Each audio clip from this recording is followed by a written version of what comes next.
Loses His Cape, a book about asking for help, by Lucy Bell, illustrated by Michael Garton. Rufus Loses His Cape, by Lucy Bell, illustrated by Michael Garton. Rufus was very proud of his cape. He wore it everywhere. It made him feel strong and important. His cape was also warm and soft. When he felt sad, he curled up in it and snuggled in it. It always made him feel better. Rufus also liked to use his cape for make-believe. One day, Rufus was pretending to be a mighty leader.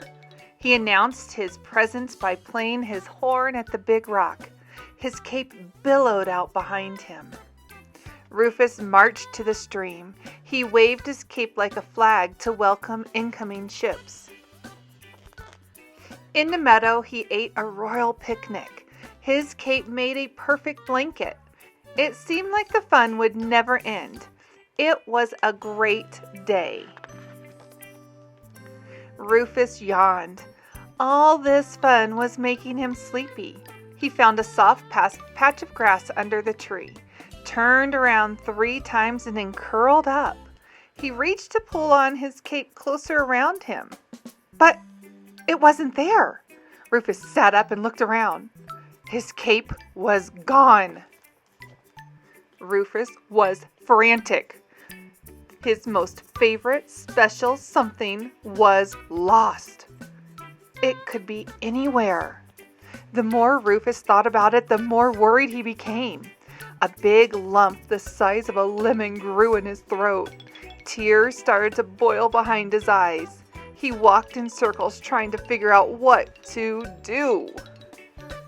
Suddenly, he looked up to see his friends coming over. He looked so sad. They could tell something was wrong. "What happened, Rufus?" asked Hal. "My cape is lost," Rufus sniffed. "Have you tried walking back to all the places that you've been today? That might help you find it," Hal suggested. But Rufus didn't want Hal's help. He was too sad and too mad. "What a silly idea," he snapped. "Ask Yuri to help you look," said Ava. "She can fly up high and see everything." Yuri nodded. Rufus didn't want Ava's or Yuri's help either. He was too upset. "No, I can do it myself," he muttered. "Just find something else to do," suggested Joe. "Maybe you'll find it by accident." Rufus snorted and he stomped off. Rufus sniffed the breeze. He couldn't even catch a hint of the smell of his cape he loved so much. Would he ever find it?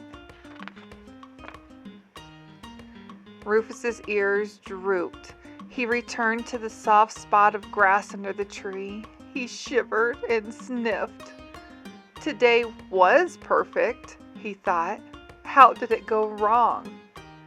Rufus curled up into a miserable little ball and thought about his friends. They wanted to help him. He was sorry for not letting them help look. Rufus took a deep breath and then closed his eyes to pray. "Dear God, I feel so sad and frustrated. Thank you for friends who want to help me. Amen." Rufus opened his eyes and he felt a little better. Then he went to his friend to find his friends. "Did you find your cape yet?" Ava asked hopefully. "No," said Rufus. "Will you help me look? I'm sorry I didn't listen before." Ava grinned. "We forgive you." Hal asked Rufus to tell them all the places he had been during the day, and Rufus smiled and talked about his adventures. "I was a brave leader, bringing peace to all the land," Rufus explained. "I welcomed great ships and ate royal feasts. It was quite a day," he continued. "Then lead us, oh brave Rufus," said Hal. The friends laughed as Rufus blew his horn and led his friends to search for his lost cape. So they raced to the big rock where Rufus had played his horn. Then they hurried to the stream and looked in the reeds. They spread out across the meadow, searching through the flowers and tall grass. Yuri flew up high to the sky to see what she could see. Rufus was still sad that his cape was lost, but he was happy that his friends cared enough to help him look. Suddenly, Yuri called out from the top of a tall tree. Rufus looked up. There was his cape, fluttering in the wind. It must have blown away when he tried to take a nap. Rufus laughed and danced around in a circle. His cape was found, thanks to all of his friends. The end.